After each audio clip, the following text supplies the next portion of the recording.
നമസ്കാരം. ഇത് വായിക്കണേ. കാശ്മീരിലെ കല്ലേറ് നിർത്താൻ അറിയാമെങ്കിൽ പിന്നെയാണോ ഡൽഹി? നമ്മുടെ കൃഷ്ണകുമാർജി ഇല്ലേ, നടൻ, മൂപ്പര് കുറച്ച് ദിവസം മുമ്പ് മോദിജിയെ വിശ്വസിച്ചിട്ടൊരു പോസ്റ്റാണ്.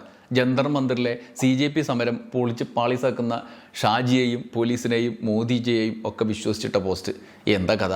മൂപ്പര് ആ പോസ്റ്റ് ഇട്ടിട്ട് സമരക്കാരിങ്ങനെ പേടിച്ചോടുന്ന, സമരം പരാജയപ്പെട്ട് അവസാനിക്കുന്ന ദിവസവും സ്വപ്നം കണ്ട് അങ്ങ് കൊൽക്കത്തയിലെ NFDCയിൽ കാത്തിരിക്കുകയാണത്രേ. ഒടുക്കം എന്താ സംഭവിച്ചത്? സ്വന്തം കസേര തന്നെ ഇളകി പോകുമെന്ന് മനസ്സിലായപ്പോൾ ധർമ്മേന്ദ്ര പ്രധാനെ രാജിവെപ്പിച്ച് സർക്കാരിനെ രക്ഷിച്ചു ഗൈസ് മോദിജി. അതോടെ കുഴപ്പത്തിലായത് CJPയെയും സമരത്തിനിറങ്ങിയ യുവാക്കളെയും പരിഹസിച്ചും അപഹസിച്ചും ഭീഷണിപ്പെടുത്തിയും പിന്തുണക്കുന്നവരെ കൈകാര്യം ചെയ്തും വിരാജിച്ച ഭരണകൂട മംഗളപത്രക്കാരായ വേന്ദ്രന്മാരാണ് ഗൈസ്. ഈ കൃഷ്ണകുമാർജിയൊക്കെ എവിടെയുണ്ടോ ആവോ. ചിലരൊക്കെ തലയിൽ മുണ്ടിട്ട് നടപ്പാണെന്നാണ് കേൾക്കുന്നത് ഗൈസ്. ചിലർ ഇഷ്ടനിറമായ കാവിയിൽ കുളിച്ച് തൻ്റെ യൂട്യൂബ് അക്കൗണ്ടിൽ നഷ്ടമായ 2 ലക്ഷം സബ്സ്ക്രൈബേഴ്സിനെ തിരിച്ചെത്തിക്കാനുള്ള പെടാപ്പാടിലാണ് ഗൈസ്. ഇങ്ങനെ എന്തെല്ലാം സംഭവങ്ങളാണ് ഗൈസ് നാട്ടിൽ നടക്കുന്നത്. സമരം വിജയകരമായി അവസാനിപ്പിച്ചപ്പോൾ മോദിജിയെ വിശ്വസിച്ച് വെല്ലുവിളിച്ച് നടന്ന ഇമാതിരി കൂട്ടരുടെ സ്ഥിതി എന്താണ് എന്ന് അറിയാമോ ഗൈസ്? ഞാൻ ചെറിയൊരു ഗവേഷണം നടത്തി നോക്കിയപ്പോൾ അസലായി ചിരിക്കാനുള്ള വകയുണ്ട്. എന്നാൽ പിന്നെ നിങ്ങളെ കൂടി ചിരിപ്പിക്കാമെന്ന് വിചാരിച്ചിട്ടാണ് ഈ വീഡിയോയിലൂടെ വന്നത് തന്നെ. കൃഷ്ണകുമാർ ഏട്ടനിൽ നിന്ന് തന്നെ തുടങ്ങാം. മൂപ്പര് അങ്ങ് കൊൽക്കത്തയിൽ സുരേഷ് ഗോപിയുടെ പിൻഗാമിയായി മറ്റേ നാഷണൽ ഫിലിം ഡെവലപ്മെൻറ്റ് കോർപ്പറേഷൻ്റെ തലവനായി കസേരയിൽ അങ്ങ് ഇരിക്കുകയാണ്. അപ്പോൾ പിന്നെ ഇമാതിരി പോസ്റ്റ് ഇടൽ മൂപ്പരുടെ ഉത്തരവാദിത്തമാണല്ലോ. മകൾ അഹാന കൃഷ്ണകുമാർ വിദ്യാർത്ഥികൾക്കൊപ്പമാണ് എന്ന് സമരകാലത്ത് നിലപാട് പറഞ്ഞത് മാത്രമാണ് കൃഷ്ണകുമാറിന് ഇപ്പോഴുള്ളൊരു ആശ്വാസം. അന്നേരം മൂപ്പർക്ക് ലേശം കൽപ്പൊക്കെ തോന്നിയിരുന്നു. പക്ഷേ ഇപ്പം ആളുകൾ എൻ്റെ നേരെ വരുമ്പം ഞാൻ എൻ്റെ മോള് കൊള്ളാവുന്ന അഭിപ്രായം പറഞ്ഞിട്ടല്ലോ എന്ന് പറഞ്ഞ് പിടിച്ചു നിൽക്കാനുള്ളൊരു അവസരമാണല്ലോ എന്ന് വിചാരിക്കും. അതാണ് കൃഷ്ണകുമാർ ഏട്ടൻ്റെ ഒരു ആശ്വാസം. അല്ലെങ്കിലും കല്ലേറ് ഡൽഹി എന്നെല്ലാം പറഞ്ഞ് വന്നാൽ മൂപ്പര് അഹാനയുടെ പോസ്റ്റ് എടുത്ത് കാണിച്ച് തടി കഴിച്ചലാക്കും എന്നാണ് ഇപ്പോൾ കേൾക്കുന്ന കഥ. തൽക്കാലം കൊൽക്കത്തയിൽ തന്നെ നിന്നിട്ട് വിഷയമൊക്കെ ഒന്ന് മാറിക്കഴിഞ്ഞ് വരുന്നതാണ് കൃഷ്ണകുമാർ ഏട്ടൻ നല്ലത് കേട്ടോ. ഇല്ലെങ്കിലേ നാട്ടുകാർ കളിയാക്കും. മാത്രമല്ല പഴയ പോലെ മോദി മോദി മോദി എന്നൊക്കെ ആവർത്തിച്ചാൽ ആളുകൾ സഹിച്ചൊന്നും വരില്ല. ചില സീനുകളിലെ സിനിമയിൽ ഈ ക്ഷയിച്ച നമ്പൂതിരി തറവാടുകളുടെ ഉമ്മറത്തിരുന്ന് നെടുമുടിയോ ജഗന്നാഥ ഓർമ്മയോ ഒക്കെ അവതരിപ്പിക്കുന്ന കഥാപാത്രങ്ങൾ പറയില്ലേ, സ്ഥിതിയൊക്കെ ആകെ മാറി, പരിതാപകരം, എന്താ ചെയ്യുക. അതാണ് മോദി എന്ന ബ്രാൻഡിൻ്റെ ഇപ്പോഴത്തെ അവസ്ഥ. എന്തായാലും കൃഷ്ണകുമാറിൻ്റെ കാര്യത്തിൽ ഒരു കസേരയെങ്കിലും ഉണ്ടെന്ന് ആശ്വസിക്കാം. എന്നാൽ പേളി മാണിയുടെ കാര്യമാണ്. എന്താണ് മൂപ്പരാണ് ശരിക്കും പെട്ടത്. ED പേടിച്ചിട്ടാണെന്നൊക്കെ ശത്രുക്കൾ പറയുന്നുണ്ട്. എന്തോ നമുക്കറിയില്ല. ആരോ പറയുന്നത് കേട്ട് പോസ്റ്റും ഇട്ട് മലയാളം ആദരിക്കുന്ന സിബി മലയിലിനെ വരെ അപമാനിച്ച് സ്വയം നാണം കെട്ട് നിൽപ്പാണ് ആ പേളി മാണി. സ്വന്തം യൂട്യൂബിൽ മില്യൺ കണക്കിന് സബ്സ്ക്രൈബേഴ്സിൻ്റെ ബലത്തിൽ ആരീ പരാജയപ്പെട്ട സംവിധായകൻ എന്ന ഒരൊറ്റ ചോദ്യം തനിക്കിഷ്ടപ്പെട്ട കാവ്യ നിറം പോലും ഒലിച്ചുപോയ സ്ഥിതിയിലാണ് പേളിമാണി. എന്തായാലും പേളിമാണിക്ക് സമരം വിജയിച്ചത് ഒരു ഭീകര ദുസ്വപ്നമാണ്. നേരം വെളുത്തപ്പോൾ പേളിമാണി കണ്ടത് സാക്ഷാൽ ചന്തു സലിംകുമാറിൻ്റെ ഇൻസ്റ്റഗ്രാം സ്റ്റോറിയാണത്രേ. അതിൽ ചന്തു ഇങ്ങനെ എഴുതിയിട്ടുണ്ടെന്നാണ് പറയുന്നത്. കാശ്മീരിൽ കല്ലേറ് നിർത്തിച്ചവർ ഡൽഹിയിൽ കല്ലേറ് നിർത്തിക്കാൻ വന്നിട്ട് തിരിച്ചുപോയി എന്ന് കേട്ടു, ശരിയാണോ ഗൈസ് എന്ന ചോദ്യം ചോദിച്ചിട്ട് കൃഷ്ണകുമാറിൻ്റെയും കൂടെ കാര്യം പറഞ്ഞിട്ടാണ്. അതൊക്കെ വായിച്ചിട്ട് പേളിമാണി കൃഷ്ണകുമാറിനെതിരെയുള്ള പോസ്റ്റാണല്ലോ എന്നിങ്ങനെ ആശ്വസിച്ചിരിക്കുമ്പോഴാണ് ബാക്ക്ഗ്രൗണ്ട് നല്ല കാവ്യ നിറത്തിൽ ബാക്ക്ഗ്രൗണ്ട്. എന്നിട്ടോ ചന്തുവിൻ്റെ താഴെ ഇംഗ്ലീഷിൽ ചെറിയൊരു തമാശ. എന്താണ്? ഇതെനിക്കിഷ്ടപ്പെട്ട നിറം കാവ്യെന്ന്. വേണമെങ്കിൽ പേളിക്ക് സലിംകുമാറിനെ കുറിച്ചൊരു തിരിച്ചടി കൊടുക്കാവുന്നതാണ്. പരാജയപ്പെട്ട നടൻ എന്ന പരാമർശത്തോടെ ഒരു കുറിപ്പ് ഇൻസ്റ്റഗ്രാമിൽ ഇടാവുന്നതാണ്. അച്ഛന്മാരെ മുൻനിർത്തിയാണല്ലോ ഇപ്പോഴത്തെ പ്രധാനപ്പെട്ട കളികൾ. സിബി മലയിലിൻ്റെ മോനുമായുള്ള യുദ്ധത്തിന് ശേഷം സലിംകുമാറിൻ്റെ മകനുമായുള്ള യുദ്ധം കൊള്ളാം. Saffron is my favourite colour എന്ന് പറഞ്ഞ ചന്തുവിനെതിരായ യുദ്ധം. ചന്തു സലിംകുമാറിന് അഭിനയിക്കാൻ അറിയില്ല എന്നെല്ലാം പറഞ്ഞ് ഉണ്ണി മുകുന്ദൻ്റെ പ്രൊഫൈൽ പിക്ചറൊക്കെ ഇട്ട് കുറേ സംഘങ്ങൾ രംഗത്തിറങ്ങിയിട്ടുണ്ട് കേട്ടോ. പേളിമാണിക്ക് പക്ഷേ സങ്കടം പറയാൻ കൊച്ചിയിൽ തൊട്ടടുത്ത് ഒരാളുണ്ട് എന്നുള്ളതാണ് ഒരാശ്വാസം. സാക്ഷാൽ മേജർ രവി. കൂട്ടുകാരനായ മോഹൻലാലിൻ്റെ മകൾ കൂടിയായ വിസ്മയെ ആക്ഷേപിച്ച മേജർ രവി. വിവരമില്ലാത്ത കുട്ടിയെന്ന് മേജർ ആക്ഷേപിച്ചുവെങ്കിലും ആ വിവരക്കേടാണ് പക്ഷേ മോദിയും BJPയും ഒക്കെ പിന്തുടർന്നത്. മേജർ രവി പറഞ്ഞത് മട്ടിലാണെങ്കിൽ ശരിക്കും വിവരക്കേട് നരേന്ദ്രമോദിക്കും അമിത്ഷായ്ക്കും BJPക്കും ഒക്കെയാണ്. കാരണം ആ കുട്ടിയും ആ കുട്ടിയെ പിന്തുണച്ചവരും പറഞ്ഞതനുസരിച്ച് ധർമ്മേന്ദ്ര പ്രധാനെ രാജിവെപ്പിച്ചു മോദി ഒക്കെ കൂടിയിട്ട്. ഇനിയിപ്പോൾ മേജറേട്ടനെ വിവരമില്ലാത്തവനാക്കാൻ ആസൂത്രിത ഗൂഢാലോചന വല്ലതും നടന്നതാണോ ഗൈസ്? എന്തായാലും വെല്ലുവിളിയും കഴിഞ്ഞ് ഏഷ്യാനെറ്റ് ന്യൂസിലെ ചർച്ചയും തീർത്ത് വീട്ടിൽ പോയി കിടന്നുറങ്ങിയത് മൂപ്പർക്ക് ഓർമ്മയുള്ളൂ ഗൈസ്. മോദിജി പറ്റിച്ചു ഗൈസ്, നൈസായിട്ട് പറ്റിച്ചു. ധർമ്മേന്ദ്ര പ്രധാനെ രാജിവെപ്പിച്ചു. മൂപ്പര് നേരം വെളുത്ത് മേജറേട്ടൻ എണീറ്റപ്പോൾ ഈ ധർമ്മേന്ദ്ര പ്രധാൻ്റെ രാജി കണ്ട് നെഞ്ചടിച്ചു പോയി ഗൈസ്. മേജറേട്ടനെല്ലാം ഒന്നുമല്ല. കാരണം ജനൻ TVയുടെ നിരാശ ഒന്ന് നോക്കിയാൽ മതി. അതാണ് അസൽ നിരാശ ഗൈസ്. ആളുകളെ നോക്കി വെച്ചിട്ടുണ്ട് ഗൈസ് ജനൻ TV. ആരൊക്കെ പിന്തുണച്ചു, ആരൊക്കെ പിന്തുണച്ചില്ല എന്നൊക്കെ നോക്കിയിട്ട് കൈകാര്യം ചെയ്യാൻ വേണ്ടി നോക്കി വെച്ചിട്ടുണ്ട്. അതിൻ്റെ ഒടുവിലത്തെ ദുരന്തം പറയുകയാണ് നമ്മൾ ഗൈസ്.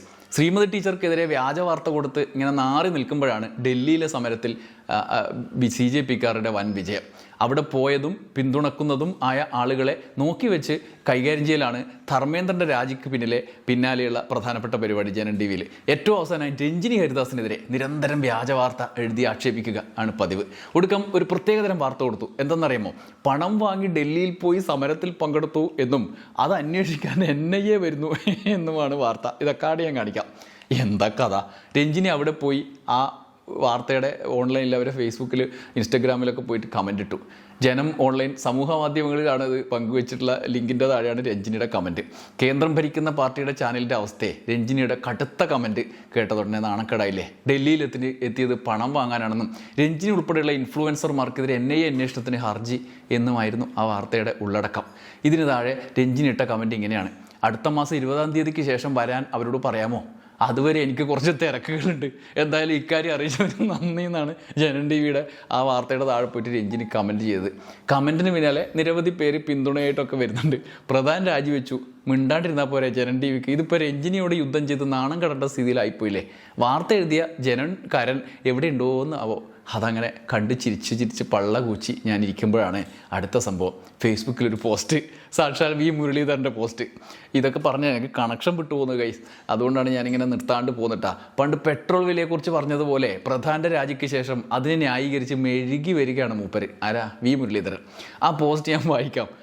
ആമുഖമായിട്ടൊരു കാര്യം പറയണ്ട. ആരും ചിരിച്ച് പള്ള കൂച്ചരുത്, ചിരിക്കാതെ കേൾക്കണം. ചിരിച്ച് തുടങ്ങിയാൽ പിന്നെ പോസ്റ്റ് കഴിയുന്നവരെ നിർത്താൻ പറ്റില്ല. അതുകൊണ്ട് ചിരിക്കാണ്ട് കേൾക്കണം. മുരളീധരൻ സാറ് പറയുന്നത് ഇങ്ങനെയാണ്: രാജ്യവിരുദ്ധ ശക്തികൾ ഇന്ത്യൻ യുവത്വത്തെ കീഴടക്കാതിരിക്കാൻ വിദ്യാഭ്യാസ മന്ത്രി പദവിയിൽ നിന്ന് രാജിവെച്ച ശ്രീ ധർമ്മേന്ദ്ര പ്രധാൻജിക്ക് അഭിവാദ്യങ്ങൾ.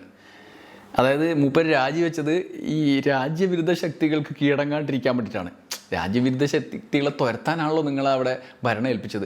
എന്നിട്ട് ഭരണത്തിൽ നിന്ന് രാജിവെക്കുമ്പോൾ എങ്ങനെയാണ് രാജ്യവിരുദ്ധ ശക്തികൾക്ക് കീഴടങ്ങാതിരിക്കുക? എന്നിട്ട് അങ്ങനെയാണ്. അതുകൊണ്ട് അഭിവാദ്യങ്ങളാണ് മൂപ്പര് അർപ്പിക്കുന്നത്. തെറ്റൊന്നും ചെയ്യാതിരുന്നിട്ടും ഇത്തരമൊരു നിലപാടെടുക്കാൻ ഒരു യഥാർത്ഥ രാജ്യസ്നേഹിക്കേ സാധിക്കൂ. വിധ്വംസക ശക്തികൾ ആളിക്കത്താതിരിക്കാൻ ശ്രമിച്ച സമരത്തിയിൽ ഇന്ത്യൻ യുവത്വം എരിഞ്ഞൊടുങ്ങരുത് എന്നാണ് അദ്ദേഹം ആഗ്രഹിച്ചത്. കുട്ടികളെ കൊണ്ട് ചുടുചോറ് വാരിക്കാനുള്ള പ്രതിപക്ഷത്തിൻ്റെ ഹീനമായ തന്ത്രമാണ് ഇവിടെ പൊളിഞ്ഞത്. ABVP പ്രവർത്തന കാലം മുതൽ ധർമ്മേന്ദ്ര പ്രധാൻജിയുടെ രാഷ്ട്രീയ സത്യസന്ധതയും നീതിബോധവും നേരിട്ട് അറിയാവുന്നയാളാണ് ഞാൻ. പെട്രോളിയം മന്ത്രിയായിരിക്കെ ഉജ്ജ്വല യോജന പോലെയുള്ള പദ്ധതിയിലൂടെ ദരിദ്രർക്ക് വേണ്ടി നടത്തിയ ഇടപെടലുകൾ, ഊർജ്ജ മേഖലയിൽ രാജ്യത്തിന് കുതിപ്പായി നടത്തിയ പദ്ധതികൾ എല്ലാം തന്നെ അദ്ദേഹത്തിലെ ഭരണാധികാരിയുടെ മികവിന് അടിവരായിരുന്നു. വിദ്യാഭ്യാസ രംഗത്തെ അടിമുടി മാറ്റിയ ദേശീയ വിദ്യാഭ്യാസ നയം, അത് നമ്മൾ കേൾക്കുന്നുണ്ട് കുറേ. അത് നടപ്പാക്കുന്നതിലും ധർമ്മേന്ദ്ര പ്രധാൻജിയുടെ സംഭാവനകൾ വളരെ വലുതാണ്. പ്രിയ സുഹൃത്ത്, ഭാരതീയ ജനതാ പാർട്ടിയുടെ കരുത്തുറ്റ നേതാവായി പൊതുമണ്ഡലത്തിൽ സജീവമായി ഇനിയും ഉണ്ടാകും. ഇവിടെ വിജയിച്ചത് നരേന്ദ്രമോദിയും ധർമ്മേന്ദ്ര പ്രധാനുമാണ് എന്നാണ് V മുരളീധരൻ പറയുന്നത്. എങ്ങനെയുണ്ട്? അതായത് ധർമ്മേന്ദ്ര പ്രധാൻ രാജിവെച്ചതിലൂടെ നരേന്ദ്രമോദി വിജയിച്ചു, ധർമ്മേന്ദ്ര പ്രധാൻ വിജയിച്ചു. അങ്ങനെയാണെങ്കിൽ 5-6 തവണ വിജയിക്കാനുള്ള അവസ്ഥ അവരുടെ മുമ്പിൽ ഇനിയും പെട്ടെന്ന് തന്നെ വരുത്താലോ. ആദ്യം നിതിൻ ഗഡ്കരിയെ രാജിവെപ്പിക്കുക, പിന്നീട് അമിത്ഷായെ രാജിവെപ്പിക്കുക. ഇങ്ങനെ എല്ലാവരും രാജിവെപ്പിക്കുമ്പം നരേന്ദ്രമോദിജി വിജയിക്കും. ചിലപ്പോൾ മുരളീധരനെ രാജിവെപ്പിച്ചതും അങ്ങനെ മോദിയുടെ വിജയത്തിനായിരിക്കും കേട്ടോ. മന്ത്രിമാർ പ്രതിപക്ഷം ആവശ്യപ്പെടുമ്പോൾ മന്ത്രിമാർ രാജിവെക്കും, അപ്പം മോദിജി വിജയിക്കും എന്നുള്ളതാണ് സിദ്ധാന്തം. എന്തായാലും ഇത് വെറുതെ പറയുന്നതാണ്, നിങ്ങൾ തമാശയായിട്ട് മാത്രം എടുക്കേണ്ടത്. ഞാൻ ഗുജറാത്തിൽ നിന്ന് എഴുതിയ ഒരു പത്രമുണ്ട്, ഇന്നത്തെ പത്രം ഗുജറാത്ത് സമാചാർ. ആ പത്രത്തിൽ ഇന്ന് വന്ന വാർത്തയും കൂടി ഇതിൻ്റെ കൂടെ കാണിക്കാം. ഈ മുരളീധരനൊക്കെ പറയുന്നത് നമ്മൾ തമാശയായിട്ടല്ലേ കേരളീയർ ഒക്കെ പലപ്പോഴും ആക്ഷേപിക്കുന്നത്. പക്ഷേ ഇതൊന്നും വെറും തമാശയല്ല എന്ന് വിചാരിക്കുന്ന വലിയ പത്രങ്ങൾ തന്നെയുണ്ട്. ഗോദി മീഡിയയുടെ കഥ നമ്മൾ ഇന്നലെ വേറൊരു വീഡിയോയിൽ പറഞ്ഞല്ലോ. ഇവരൊക്കെ ജീവിക്കുന്ന സമാന്തര ലോകത്തിൻ്റെ വ്യാപ്തി എത്രയാണെന്ന് ഈ പത്രത്തിലെ ലീഡ് വായിച്ചാൽ മനസ്സിലാവും. ധർമ്മേന്ദ്ര പ്രധാൻ രാജിയും വെച്ച് മോദിയും ഷാജിയും നാണം കെട്ട് നിൽക്കുമ്പോൾ ഗുജറാത്ത് സമാചാറിലെ ബാനർ തലക്കെട്ട് ഇതാണ്. ഹിന്ദി വലിയ പിടുത്തമില്ലെങ്കിൽ നമുക്ക് ആരോടെങ്കിലും ചോദിക്കാമല്ലോ. അങ്ങനെ ഞാൻ ചോദിച്ചു എന്താണ് സംഭവം എന്ന്. അപ്പോൾ രാജ്യത്തെ മോദി വലിയൊരു പ്രതിസന്ധിയിൽ നിന്ന് രക്ഷിച്ചു എന്നാണ് അത്ര ഈ തലക്കെട്ട്. എന്നിട്ട് മോദി രക്ഷിച്ചപ്പോൾ വിവിധ കേന്ദ്രങ്ങളിൽ മോദിക്ക് വേണ്ടി കുട്ടികൾ ആഘോഷിക്കുന്ന ചിത്രവും എന്താ കഥ. എന്നിട്ട് ആ വാർത്തയുടെ ഉള്ളിലെവിടെയോ ധർമ്മേന്ദ്ര പ്രധാൻ രാജിവെച്ചു എന്ന് പറയുന്നുണ്ട്. അതായത് രാജ്യത്തെ വലിയൊരു പ്രതിസന്ധിയിൽ നിന്നും മോദി രക്ഷിച്ചു എന്നാണ് ഈ വാർത്ത. എന്നിട്ട് അതിൻ്റെ ഉള്ളിൽ ധർമ്മേന്ദ്ര പ്രധാൻ രാജിവെച്ചു എന്നും കൂടി കൊടുത്തിട്ടുണ്ട്. ഇതാണ് മുരളീധരൻ പറഞ്ഞത്. സ്വന്തം ക്രൂരതകളിൽ നിന്ന് ജനത്തെ രക്ഷിക്കുന്ന രാജാവിൻ്റെ കഥ പണ്ടെവിടെയോ നിങ്ങൾ കേട്ടിട്ടില്ലേ? എന്തോ അതൊക്കെ എനിക്ക് ഓർമ്മ വരുന്നുണ്ട്. ഇതെല്ലാം വെറും തമാശയായി കാണുമ്പോഴും എന്ത് വലിയ ക്രൈസിസിലാണ് നമ്മളുള്ളത് എന്ന് ആലോചിച്ചാൽ ഒരു എത്തും പിടി കിട്ടില്ല. പേളി മാണിയിലും മേജർ രവിയിലും തുടങ്ങി അങ്ങ് നരേന്ദ്രമോദി വരെ നീളുന്നതാണത്. ഈ സമര വിജയം എല്ലാം തിരിച്ചറിയാനുള്ള ഒരു അവസരം നൽകി എന്ന് മാത്രം. നന്ദി, നമസ്കാരം.